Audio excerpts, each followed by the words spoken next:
ती पूर्ण पिकली ना काय समजायचा तयार झाला. पिकला काय कलर म्हणजे त्याचो? हा कलर तर थोडंसं काही जणांचा हिरवत होता, काही जणांचा जरा पिवळा होता. हा पण ही शेंडी पूर्ण पिकली ना, ही बघ अशी पिकली काय म्हणायचं बाबा तयार झालेला बोंड. सोलून टाकू. कसं माहितीये लोक एकाच कोपऱ्यात एकच जित्रात घेणार हा. नाही. चवळी डेगेनी मको पेरतात, भैमुग मध्ये असतात. प्रत्येक असा वेगवेगळा घेतात. भैमुग कसं मधीच असतं ना, मग मध्ये दंड घालतो ते रिकामी घालतो. मग त्याच्यात हे मको नाही तर चवळी असा करायचा. म्हणजे त्या डबल पीक घेतल्यावर काय आता तयार झाला.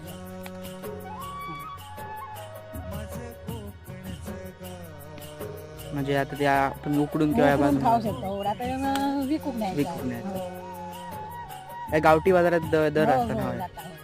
गावठी बाजारात. उकडून खाण्यापेक्षा जरा भाजले की ना भाजायचा हा. तऱ्यावर आणि लिंबूनी मीठ मसाला लावायचं मग चांगला होतं.